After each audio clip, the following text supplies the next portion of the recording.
Your innocence and guilt in this, quite frankly, isn't an issue. The evidence I have is, frankly, conclusive and overwhelming. I got hearing damage in my left ear. Okay, you got hearing damage in your left ear. That's an interesting point, isn't it, Jim? I didn't do anything. Listen.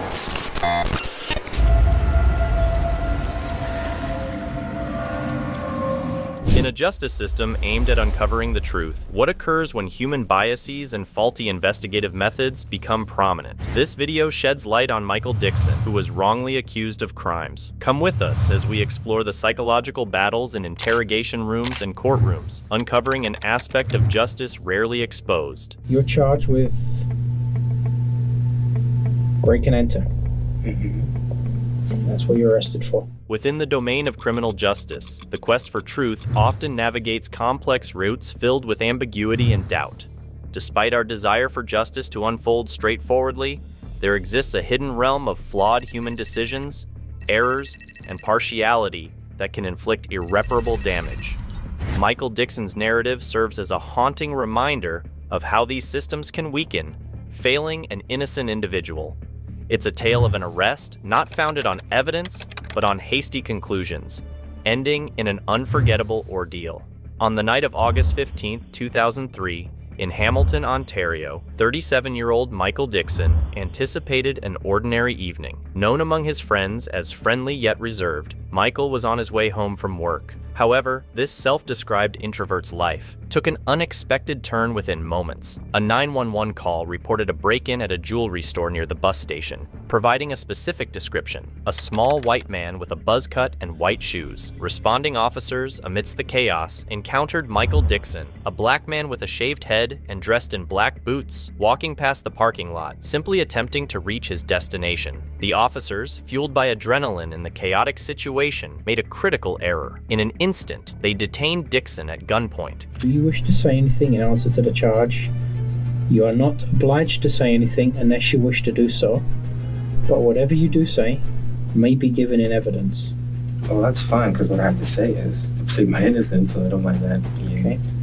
But I'm just curious to know, like, how it got this far, because, as I said to you earlier in the other room, the police officers that were stopped me on the street said that they had witnesses. Within the sterile confines of the police station's interrogation room, an eerie drama unfolded. Dixon, positioned on one side of the table, passionately wanted to affirm his innocence in what he perceived as a case of mistaken identity. Opposite him sat seasoned detectives, intent on provoking a confession. The case itself was a complicated web of circumstantial evidence, witness statements, and hastily drawn conclusions. A vicious robbery had shaken the community, leaving a traumatized victim in its wake. Dixon found himself in proximity to the crime scene, yet his alibi appeared solid. He maintained he had just disembarked from a bus, even witnessing the bus passing by as he was apprehended. Moreover, the stark contrast between Dixon's appearance and the specific suspect's description seemed either intentionally disregarded or carelessly overlooked. However, Detective Leake and the team had shifted their focus away from verifying alibis to extracting a confession. Despite glaring inconsistencies, this relentless pursuit of a confession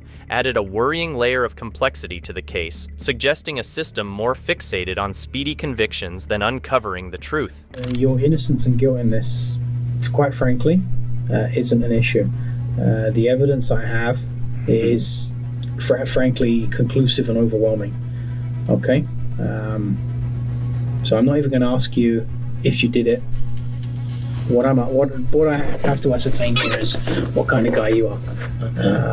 Whether this is, you're like a serial burglar and this is what you're doing all the time, or whether this is a one-off thing because of the power cut and everything that's going on tonight. That's all we're here for.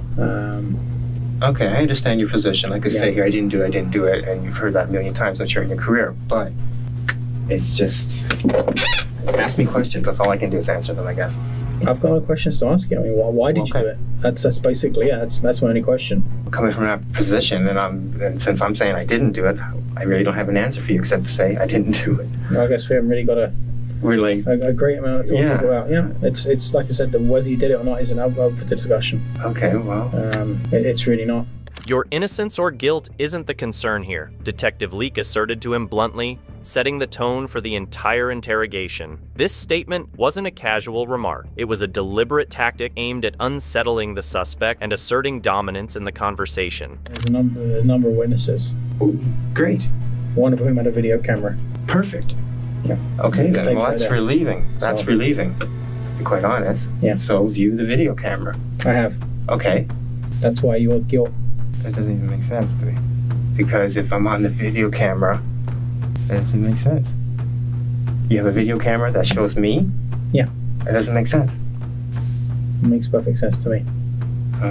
We'll have to, I guess, I have no choice but to be the lawyer then. If this is the kind of thing you're going to go through with me. This isn't going to go away. You're charged with breaking in. You will be I charged understand tonight. that.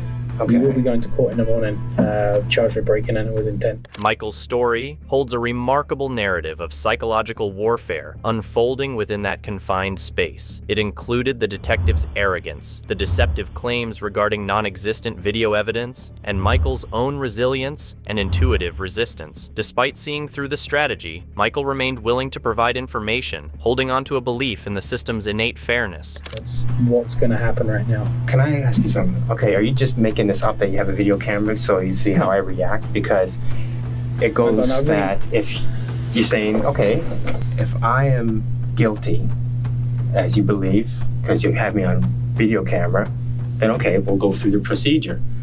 But I'm saying, I'm trying to call your bluff here because since I know I didn't do it, there's no way I can be on the video camera. Dixon's posture during the interrogation formed a crucial aspect of his defense, complementing his verbal replies. He sat upright, meeting the detectives eye to eye, with squared shoulders and elbows firmly placed on his knees. This confident stance appeared to challenge the oppressive atmosphere and the mounting pressure he faced. It became a physical representation of his unwavering conviction in his innocence, a silent defiance against those aiming to undermine him. I mean, the circumstances are that 3 people who live across the street saw you hiding in the doorway there, pulling the glass out, breaking the glass.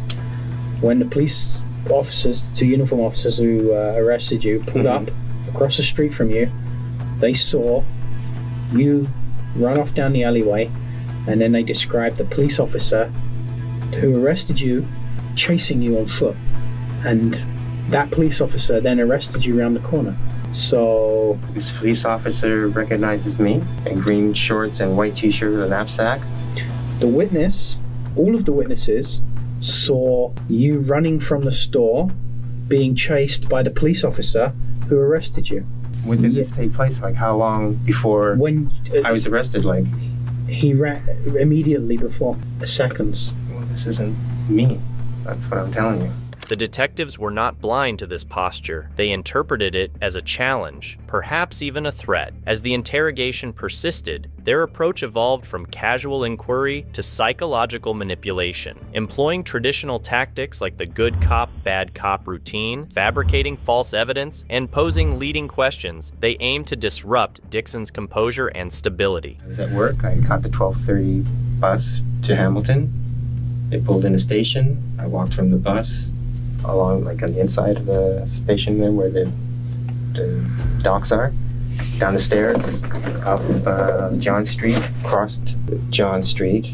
There was an EMS vehicle there, if that helps to be a witness. But anyways, got across John Street, walked maybe 3 paces, 5 paces, whatever. I then crossed Hunter to the north side of Hunter. And then, Did you run at any point? no, I mean, there weren't any cars, so there's no reason for me to go quickly across the street. I mean, What happened when you were arrested by the officer? oh, well, I could see figures, but it was dark, right? And I could sense like that person's coming towards me. And I was like, whoa, what's going on here? And then the flashlight came up, and I thought this, and then there's more than one voice, and I thought something's up here. And then they didn't identify themselves as police officers, but Well, they were in uniform. in the dark, yes. And so then behind flashlights. So my point is I cannot tell who's behind a flashlight. And then I could see a weapon. And I was kind of like, they're saying, get down, ground. I'm kind of like, okay, like, cooperate. And then I'm thinking, I don't know the police officers. And I said as such, like, who are you? Are you police? And like, what do you think? As a response. And I got on the ground. And next thing I was like... Where exactly were you when you were arrested? Actually, can we do it on the board? Sure. How's that? Want me to do it? You set up exhibits, you're probably more artistic than me. When you maybe draw the layout of the streets, yep. And maybe a dotted line that's your path. How's that? Sure. And another dotted line where the police officers come from. Okay, this is the tunnel, the bridge. Okay. And come at the bus station. So which way is north, towards the lake? The north. Okay. And so I came here. The EMS truck or whatever ambulance it was there, went off, crossed here, and crossed here. That's it. Okay, did you come straight from the bus? Yeah, absolutely. Like, I even looked, I was like, maybe I should take a cab. I'm like, oh no. So you came straight off of the bus? Yeah. And that's it. Like, the bus is, that's it. It's like, I was off the bus, like, maybe, 2 minutes? So how long before you were arrested were you off of the bus? That's what I'm saying. Like, from there to there, it's like not even 2 minutes. Did you stop or do anything in the interim? I was walking, I was trying to see in the dark and questioning, like, am I going to get mugged? And that's about it. So where were you when you first became aware of the people who subsequently were police officers? Okay, well, there's a building here in the corner. That's like I got an entrance to whatever, parking or something, and there's another building here. There might have been some, actually I was walking, I saw a flashlight or something there, and I can hear hollering, and then someone else is here, and that person, or maybe, I don't know, maybe that person ran, I'm not sure. But anyways, I was approached here. Okay, great, thanks very much. Take a seat. Underneath the facade, the psychological toll began to surface. The non-stop pressure, the misrepresentation of truth, and the manipulation of facts gradually chipped away at his confidence. I've got nothing to gain. I'm not trying to give you a hard time, right? You know what? I've got nothing to gain from that either way, which is why I'm not asking you, did you do it? I'm not trying to catch you out, what we've discussed tonight. Yeah. Okay? Problem is the speed at which this is going. Yeah. Like when I was on the ground, I was saying, go quickly to the terminal. I have like 6 or so guys around me, like talk to the bus driver, right. I can't comment on things that happen in the scene, unfortunately. But now I'm left hanging, right? Now I'm looking at this. I mean, this is basically on the evidence I've got, this is the only course of events that can take place right now. But I will certainly make sure that this is looked into thoroughly. Okay, I can give you my word on that. That's my duty. That's what I have to do. Okay, I trust you will. Okay. But I'm just saying, it's a shame that I don't even know where I'm staying tonight. Like, what horrors are ahead of me. But I mean, this is unfortunate. Wait a second. I just have to check on one thing. Okay.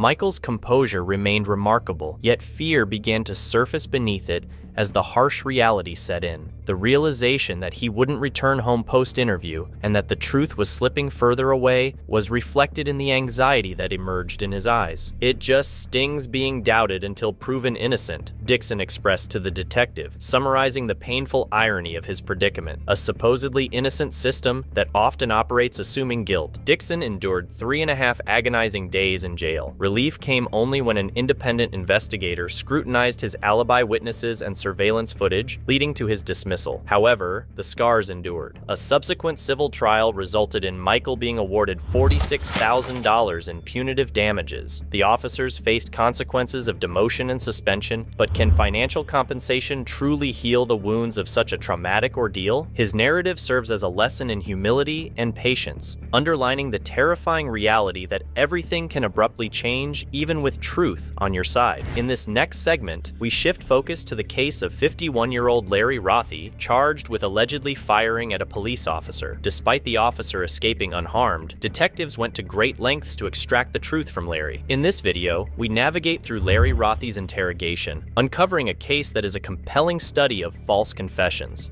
To grasp the situation fully, let's rewind to the outset, an anonymous neighbor's crucial 911 call, which sets the sequence of events in motion. 911, what is your emergency?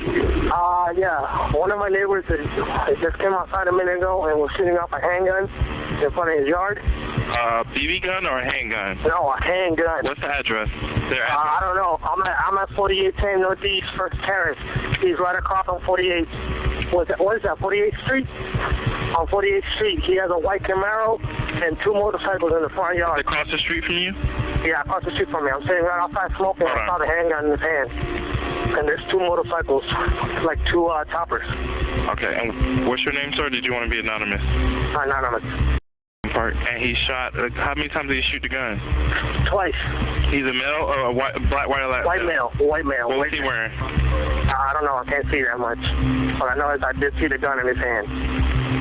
Okay, I'll go ahead and send somebody out. All right, thank you. Okay. As per the caller's account, a neighbor, described vaguely as a white male, allegedly discharged a firearm, identified as a barrel gun, twice. Although the caller didn't provide precise identification, the responding police officers matched someone outside the mentioned address holding a firearm.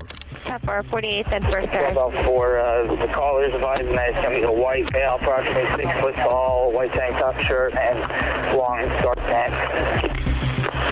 All right, we actually got somebody stepping out of the house. The deputies who responded to the call described the shooter as a white male, approximately 6 feet tall, sporting a white tank top. The tense situation involved a 2-hour standoff, commencing around 7:45 p.m., marked by a witnessed muzzle flash and the sound of a shot, triggering a SWAT response in the area. The subsequent arrests included Larry Rothy, devoid of a prior felony record and only a few traffic offenses, and Richard Barker, who had a felony record. Both individuals were brought in for interrogation, conducted separately in different rooms simultaneously. This setup meant that Larry's interrogation was intertwined with Richard's defense, creating a connection between the two narratives. He's pointing the finger at me. Now, let me explain something to you, Woody, because I'm not going to waste that much time talking to you here.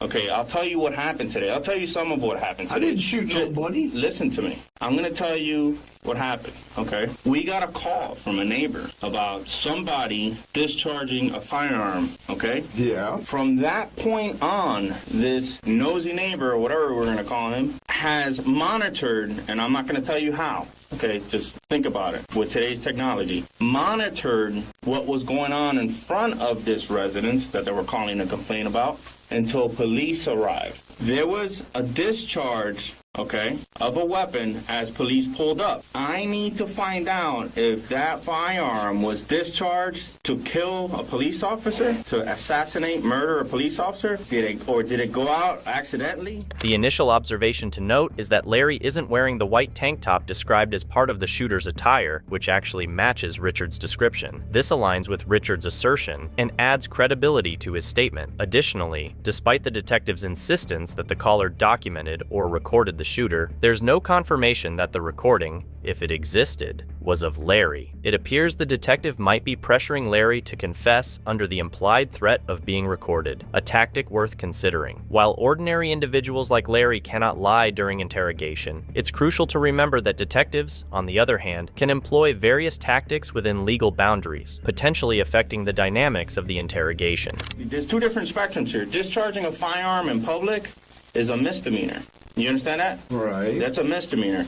Attempting to assassinate a responding police officer to a disturbance call is an attempted murder. So that's what I'm trying to figure out here. Everything else we know. Right. Everything else we know. I didn't do it. I wasn't shooting the gun. I'm going to tell you a little bit. And as far as I know, the first round that went off, he shot it at the ground. Who? Richard. Okay. Were you outside with Richard? I was at the little, table we had outside. I was on the right side, he was on the left, and he shot right in the ground, just like that. Okay. And I was like, it rang my ears so bad that it was like, this is nuts, man. I went in the house, and 2 more rounds went off. And who's holding the gun? Richard. I don't have no prints on the gun. I never touched that gun. Okay. Larry, I'm going to tell you, again, we got a call about Richard initially discharging the firearm, okay? This is true. Okay. Once he discharges the firearm, there's a period, there's a lapse, okay? As police pull up, this witness, this complainant, the person that called police, is documenting what is going on, okay? He's documenting. Do you understand what I'm trying to tell you? That they're pointing the finger at me? No, forget that. They're documenting the fact of whatever's going on in front of the house. Just with a camera, with a cell phone, you can record shit nowadays. What kind of cell phone do you have? I've got a Metro phone. All right. That's not going to do the job. This is my everyday phone. About the majority of people nowadays have smartphones. I could take a picture of you right now or video, and there it is. That clear. All right. Okay? Again, after the person calls police, he begins to document, maybe film, what's going on in front of this house. So it's one of the easiest investigations I've had. It's there. And you can't lie about that, bro. I'm giving you an opportunity. I'm not lying. Listen to me. I'm giving you an opportunity. hold that gun. Listen I to didn't me. shoot that gun. Listen to me. I'm giving you an opportunity, okay, right now to convince me what your true intention was. It happens, okay? If you get scared and you're holding a firearm and you get scared and you got your finger close to that trigger, okay, and you see police coming around the corner and you think you're going to get in trouble, or maybe you've had a few drinks or whatever, and you muscle reaction, you might accidentally discharge a firearm, and that's okay. Discharging the firearm in public is a misdemeanor, and it was probably a stupid thing to do, but fortunately today nobody got killed, nobody got hurt, okay? But you need to convince me that this was accidental and not a round intended to kill the responding deputy to this disturbance, okay? Everything else we already know. Yeah, Richard did it accidentally. Shoot that into the ground. Initially. There was another round fired minutes after that. You just shot it in the ground. That's all I know. Okay, so explain to me. Tell me your side of the story, and tell me your side. What were you doing? You were outside and you were with Richard. He initially shoots the gun into the ground. Yeah, I was having a beer, and then he shot it in the ground. That was so loud, man. It made my ear bleed like it hurt bad. You know, and I went in to get a beer, and he shot it two more times. And then he's on the ground trying to look for the shell casing. I don't know about that. I came in the house and sat on the couch, and started watching TV. Do you know what kind of weapon that was that he shot initially? This silver gun, kind of big, looked like a 45. Looked like a 45? With, like some laser thing underneath it.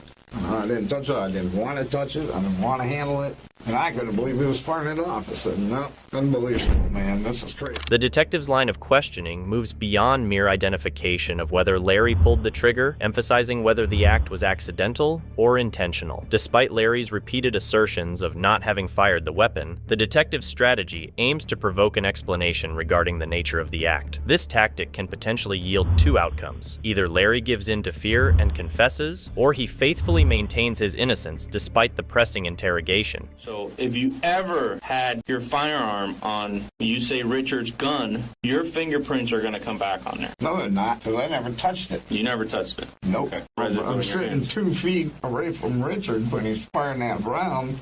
You're gonna have that gunshot residue on your hands, you think? I don't think so. I'm sitting 2 to 3 feet away from him. Is he on your left hand side? He's on the other side of the table that way. Okay. And he was shooting under the chair. So you're like 2 to 3 feet away from him? Okay. Also, the blowback, what the blowback of a firearm, this is all that, this is how we do investigations, you know what I mean? Yeah. And the truth's going to come out. It just depends. I'm telling you the truth, man. I know, but it depends on, I'm freaking out, man. It sounds like you're trying to pin the on me. No, check this out. We're not trying to pin anything on you, okay? Like I said, I didn't do nothing. Woody, bro, like I said, man, I'm trying to decide here what's going to be charged. Okay, nobody got hurt, nobody got killed. Okay, what should the charge be? An accident. Discharging a firearm accidentally? Yeah, whatever. Or that could be it too, if that's the explanation. But when you're telling me that you didn't have that firearm in your hand, we can prove otherwise. I can prove it. I can go in front of the judge and say, hey, look, bro, you want us to play this video? You want us to show you the fingerprint results? You want us to show you the GRE test on this gentleman? I did not have that firearm in my hand. Huh? Is there any reason why your fingerprints are going to be on there? They're not going to be on there. Do you have to pause to think about that because they might be on there? No, they're not going to be on there whatsoever. I never touched that gun. Any reason why we got an eyewitness to you shooting that gun? They identified you, Woody. I did not shoot that gun, Woody, whatsoever. Listen to me. Okay. All right. Why am I getting set up? This isn't being set up, man. We're just trying to understand because the way that it looks far worse than what it might be. And like Jimmy said, Well, 2 days ago, Richard told me his whole family's in law enforcement. So I'm thinking he's protected now. I'm trying to get pinned here, I didn't shoot nobody. I didn't use that gun. I didn't touch it. Okay.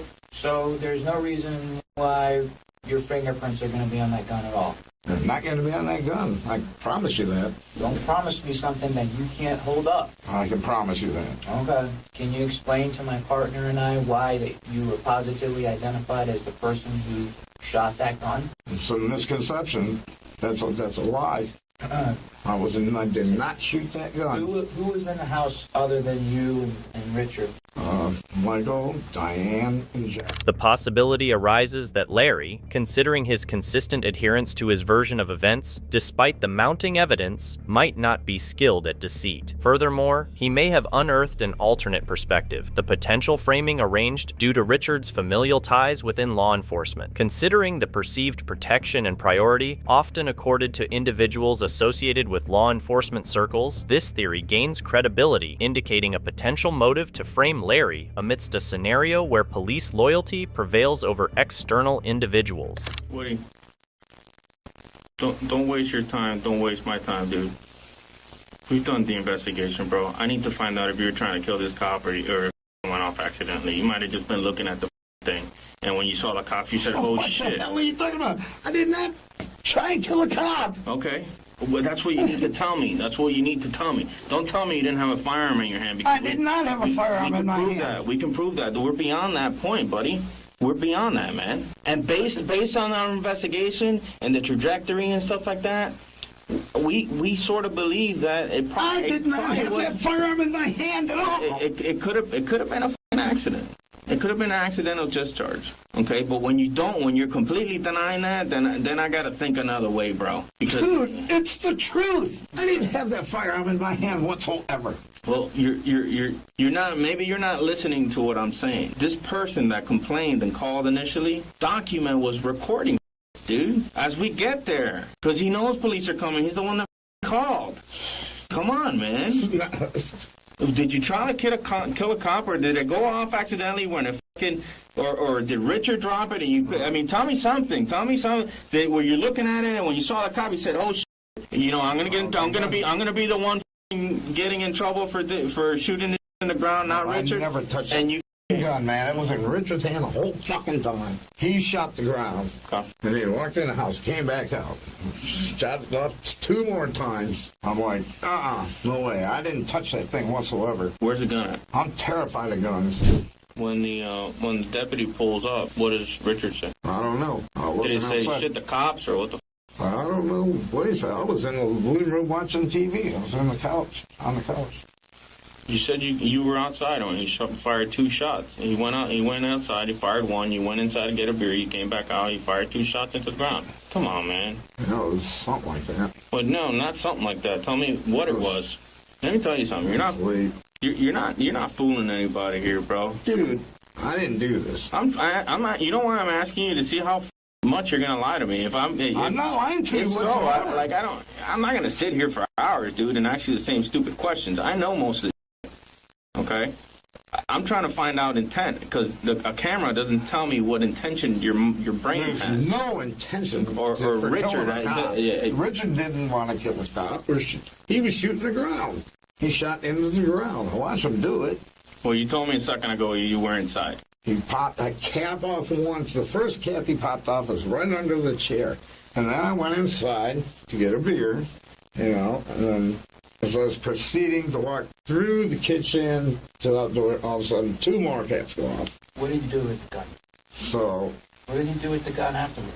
I have no idea. I put it in the case and put it in his room. Did you see him take it into his room? No, I did not. We have detectives over there executing a search warrant right now in the house. Where could we find the gun so we don't have to tear the whole house apart? You know you were in with the guy for hours, dude. Yeah, but I don't go in his bedroom. Yeah. He probably keeps it in his bedroom somewhere. Yeah, but if he knows the police are out there and all that shit, and obviously there's trouble, SWAT teams out there and the whole 9. He's got to keep it in his bedroom. I've never you think seen he's him going to keep it right in his bedroom where he always holds it? No, yeah. Really? Yeah, because he tried to go to sleep. After all that, he tried to go in his bedroom and crash. What do you mean try to go to sleep? Yeah. Act like he was sleeping, maybe? Yeah, he went, hid in his room. When he came back out, he came back out when somebody noticed the officer at the end of the road and the officer at the other end of the road. I know the truth. But But you need to think about really trying to convince me. I'm not going to have some bitch across the road sit there telling you guys that I was the one pulling the trigger on it. You're not the only. That's not the only person, unfortunately. Remember, you're the last one that we spoke to at this point. There's more people than just the nosy neighbor that called the police, bro. There's people you live with. There's people responding deputies. Right. What you need to do is convince me that this was an accident and you weren't trying to kill a cop. That's what you need to do. That's what you need to think about right now. Okay? That's what you need to convince me of. Because that's going to determine what kind of charge I'm going to put on you. I didn't do this. What the hell is the matter with you, man? You're sitting there trying to tell me I did this. I did not do this, man. Richard had the gun the whole time. All right, hold on. You want water? Huh? I'm telling you what you need to convince me of, bro. And you know, Woody, I've only been honest with you, bro. I've only been honest. Yeah, and I've been honest with you. No. Our investigation. What the going on here? Our investigation is leading us a different direction here, buddy. Okay. Why is everybody stabbing me in the back? I did not do this. I swear to fucking God I didn't do this. And I'm not saying. I'm not the one who shot the fucking gun. And I'm not guessing. Okay, this is where our investigation has led us, bro. And, you know, at this point, I can prove that you had the firearm. Now, you need to explain to me maybe why you had it in your hand at the time. Did this guy drop it and you didn't want anybody to get in trouble? You don't want no problems and you picked it up and it accidentally went off or whatever? Then tell me something.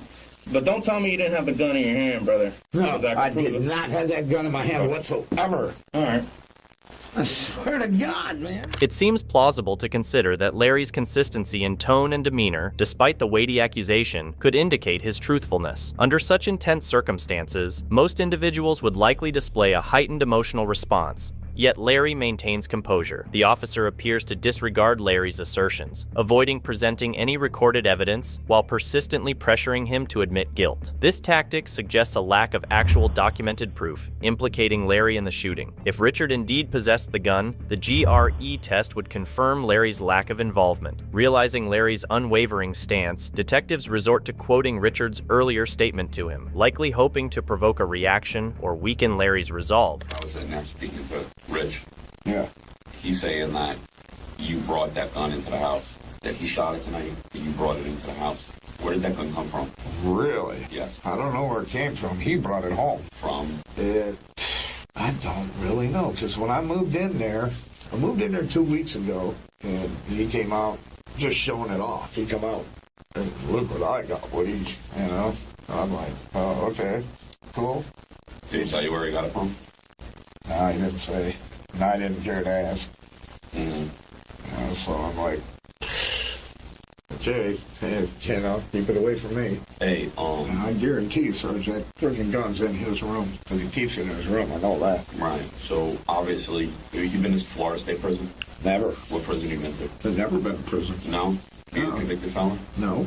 Never been convicted of a felon? No. What have you been arrested for? DUI. That's it? Yeah, only in jail one night, 3 different times, though. Was any of the... I got arrested for a felony DUI, but I beat it. You beat it? Yeah, to a reckless driving. And give him no proof. He had to prove it. Right. Have you ever touched that gun? Nope. The gun before? Nope. So your DNA or fingerprints will not be on any of the bullets or the magazine or the gun? Absolutely. We will not find that on any of that? Nope. I can honestly promise you that. At what point did you know the police was there? The point that I know the police are there, so when I went back to the fridge to get a beer, and then I went to the front room to look out the window, and then I saw a cop car parked right across on the corner house over there, because his house was pretty much on a corner. So it was a corner house on the opposite side of the road. I saw an officer there, you know. And then Michael came in and told me there was a cop down at the end of the road, so we went out and looked that way.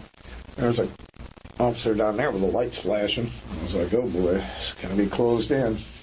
I saw him shoot one. Because I was sitting at the table. We had a table like half this size outside on the porch, and I was on that end of it, and he was on this end, you know. He just got up and pow, you know, and I was like, oops, man, I went in line. Hello? It seems Larry has remained resolute, sticking to his story without deviation, despite the officer's attempts to produce any inconsistency or alteration in his narrative. Now, let's examine their final effort in this interrogation, their last attempt to coax or prompt a false confession from him. Did you change at all today? No. So, Except when I showered this morning.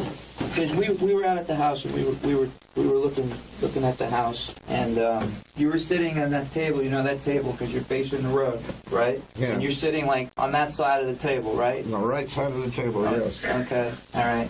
And where did he shoot the bullets with the gun? Into the ground. But into that hedgerow? Okay, there was 3 chairs in front of that hedgerow. Okay. And I believe it was under the last chair that was over here. Okay.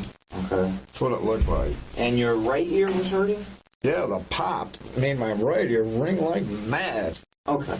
How long were you in the Army?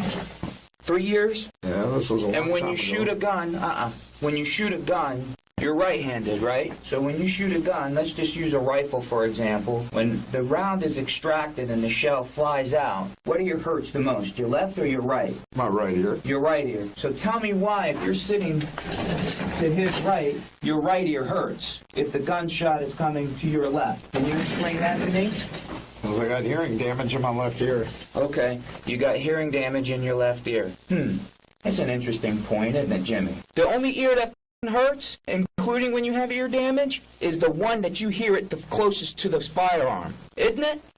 You were in the Army. Don't bullshit me. That was 30 years ago. I don't want to hear 30 years ago, pal. Don't roll your eyes at me like you're a 5-year-old. We have an eyewitness that shows you, okay, you come outside after the 3 shots are fired, watches you take a level platform, one hand, boom, and shoots across the top of those bushes. That's what the f we've been doing for the time that we've been gone. We've been going out verifying your story. We found the gun, okay, and we're not here to f with you anymore. We are not here to f with you anymore, Woody, or whatever the f your nickname is. I've been being patient with you. I've been listening to what you have to say because that's our job. We poke holes in bullshit. Yeah, he came outside and he shot into the ground 3 times. But he's not the one who came out and leveled that gun and shot over the top of that hedgerow right in front of the front door. We had crime scene coming. Hold on a second. Don't bullshit me. Dude, I'm not a dude. I'm a detective. I went out there and did my job, and so did my partner. Don't ever call me dude again. I'm a detective. I got a job to do. Sir, I don't know what you're talking about. Yes, you do. That gun. Yeah. Oh, yeah? What is that GSR test going to tell us?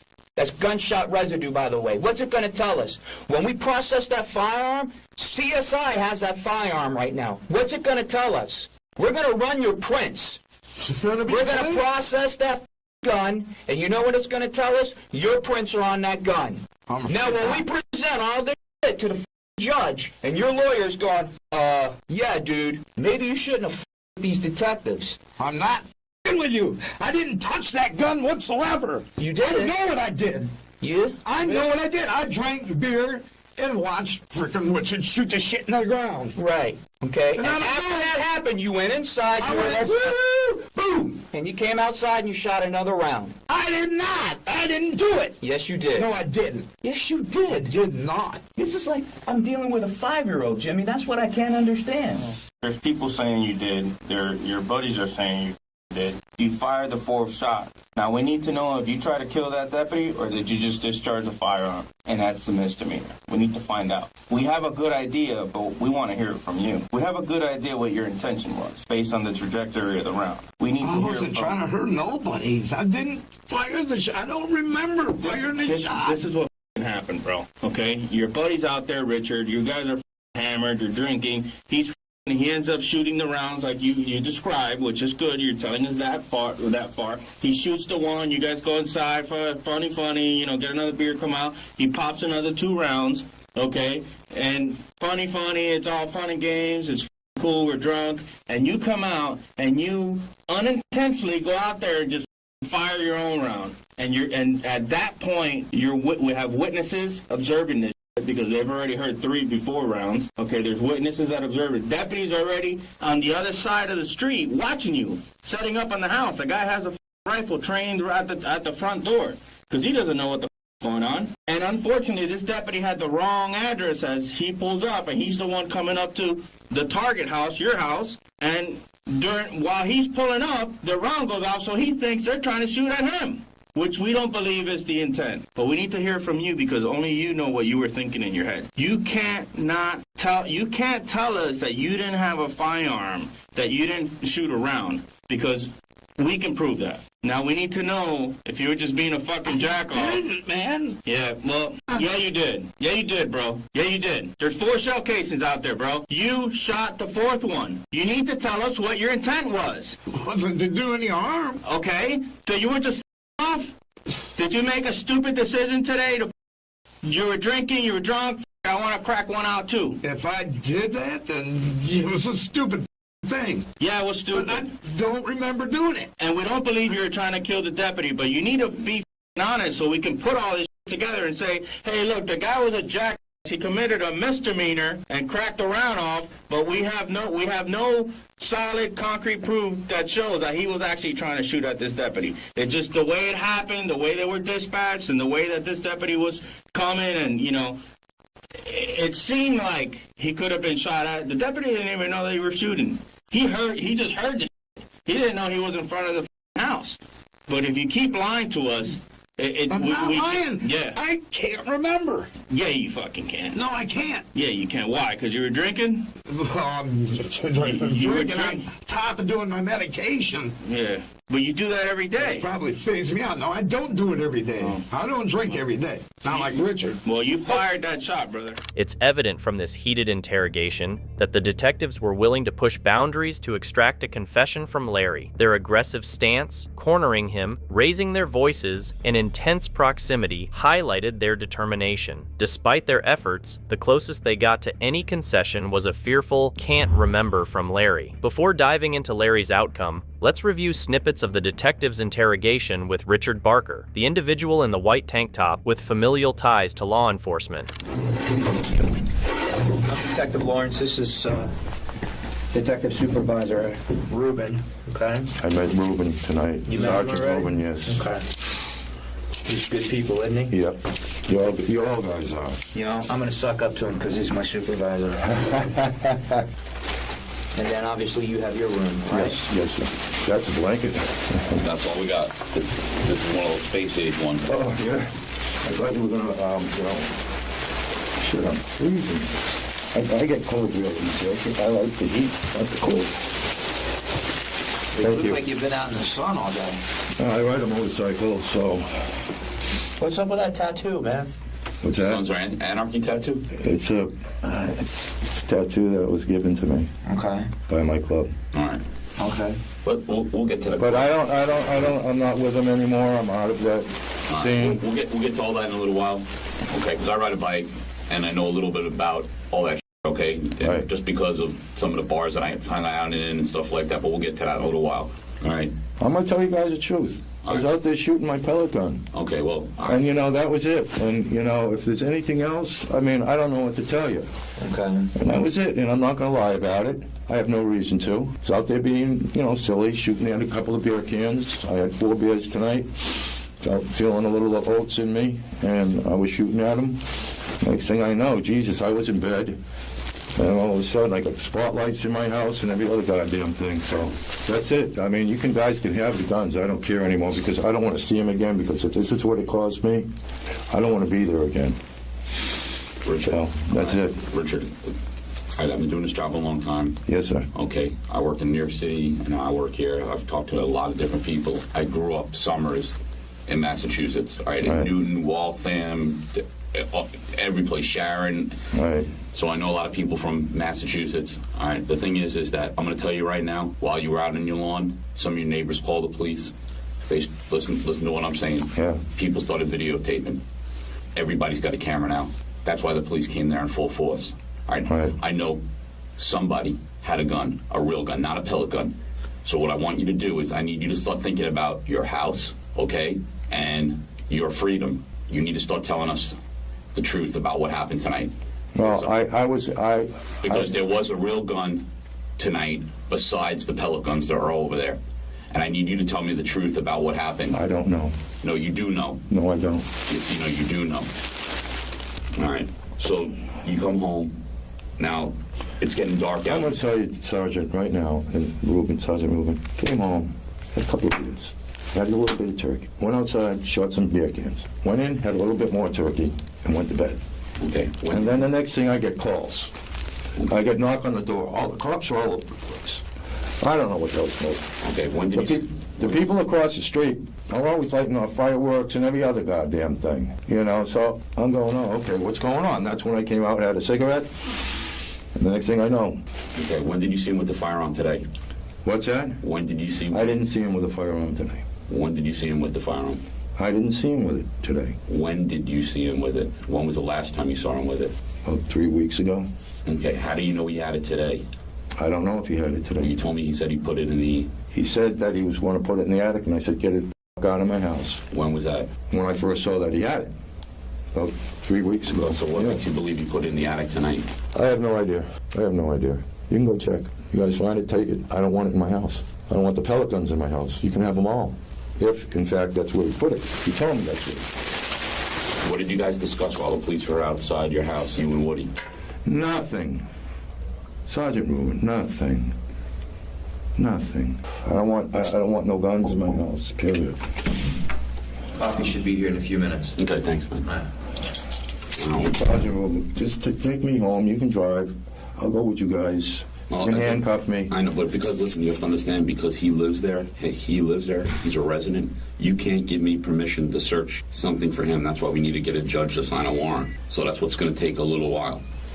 So what? I rent the house out, and I'm fucking sitting here like this. I understand, but that's what happens when you shoot something that looks realistic in front of your house, a BB gun with a laser, neighbors see you, and then all of a sudden a real gunshot goes off. That's what happens, right? I mean, can't you see where you have to take some responsibility for this? You know, go to jail? No. Nobody's saying you're going to jail right this second. Yeah, I'm sure if you guys are holding me this long, you're going to put me in jail. I already told you that if you did not fire the shot tonight, there's a good chance that you're not going to jail. We are investigating this, and I have to protect. When you're in this facility, you have to be. You saw how you were handcuffed, right? You have to be shackled to the floor so you don't run out of this building while we're investigating this. You understand? I didn't shoot. All right, can I ask a question? I shot a pellet gun tonight. That's what I shot. Okay, so somebody could have mistaken that as being a real gun, correct? I guess, yeah. Okay. That's why I don't want him in my house anymore. I don't want it. I don't want it. I don't want it. I'm sitting here. I'm sick to my stomach. I should be home in bed. I got my diabetes to worry about, and this is stressing the shit out of me because I rent rooms out. That sounds good. I mean, I could loosen it if you want. So I'm going to loosen it? What are you going to loosen it? Where am I going? Fuck.